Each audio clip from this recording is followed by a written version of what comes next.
Hi, I'm Jim, and this is Jim's Fix-It Shop. I'm going to show you how to fix your snapper rider so your clutch will never slip again. Let me show you what I did 20 years ago to my first one.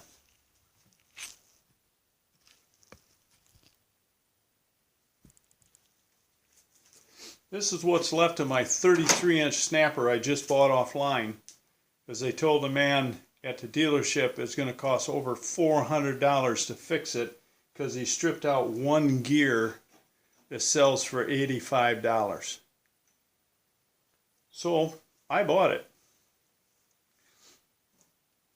Now this is your drive hub assembly that's hooked to your chain case.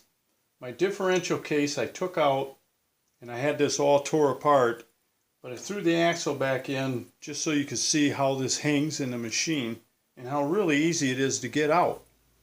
You get in here with a socket, you take this big nut off the center of your drive hub.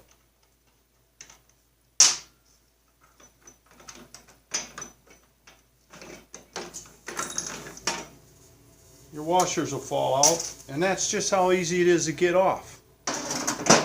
I've got another one here that I can show you a little better on. Take your center nut off.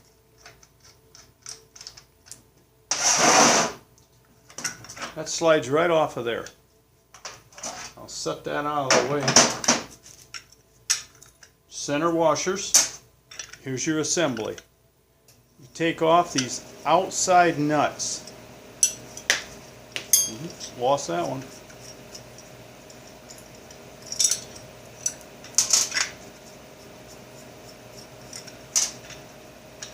This is your cover plate. Take that off.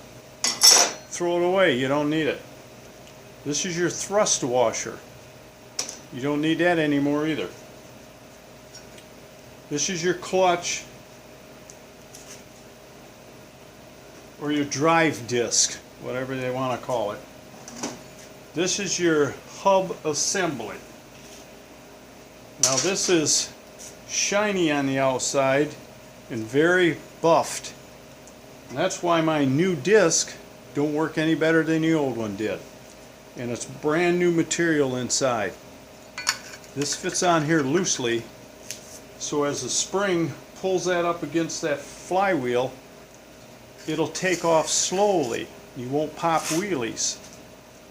Well, that's kind of why they did this, because years ago kids were popping wheelies with these things and getting hurt. So after you fix this, let the clutch out slow.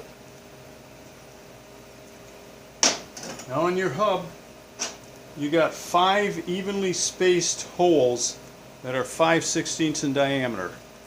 So you take a 5/16 drill.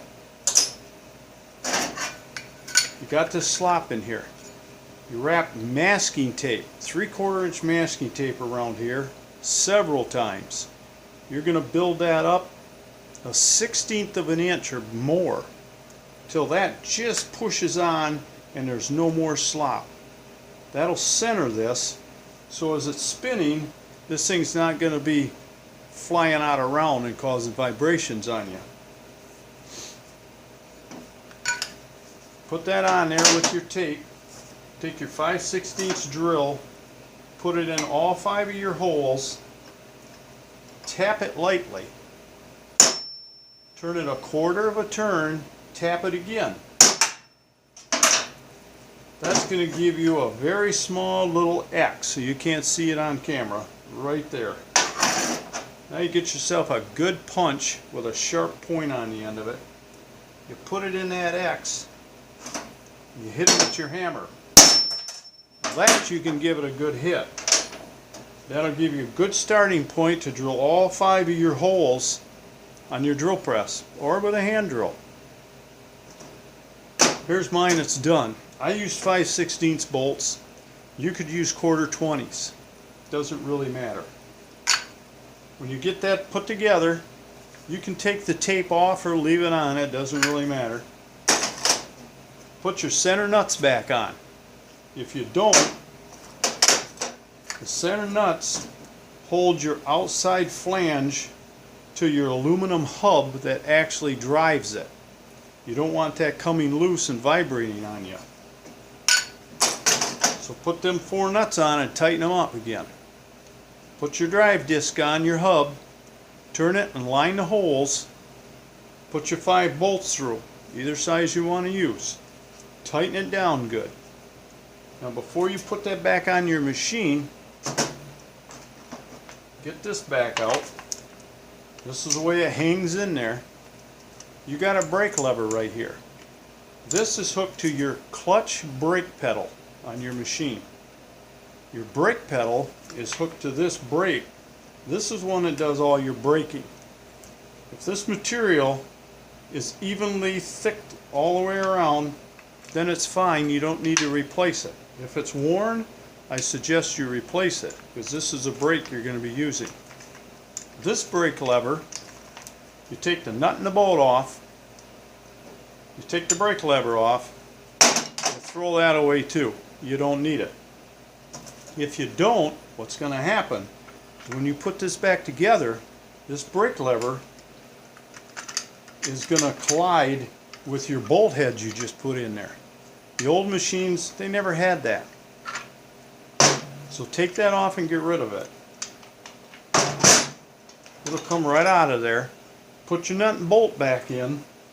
That holds the bottom half of your case together so you don't lose your oil. Slip that back up in there. Turn it till the keyway lines up. Put your washers back in. This machine had 2 washers. That machine had 1. Put your nut back on. Tighten it down. Now, after you get that done, this clutch is never going to slip on you. You're not going to replace it again. Like I said, I did mine 20 years ago. I think I replaced my clutch about 7 years ago. Finally, the rubber wore out. Now, in later videos, I'm going to be showing putting this thing back together, pressing new brass bushings in the side cases, because these are shot. I'm going to totally rebuild this. I'm not just going to put that gear on there. I could, but it needs new bushings. I need a new gasket. There's a few parts I'm going to buy. I'm probably going overboard, but I still won't have $200 into this. And the $200 I paid for it, I got a nice machine for $400. Now, if you have any trouble or you don't think you're doing something right, give me an email. Call me up. My email address is jimsfixitshop@gmail.com. I'll help you out anywhere I can. And if you just can't do it, if I'm free, I can do it for you. I fix a lot of these things, have been for years. Thanks, and I'll see you soon.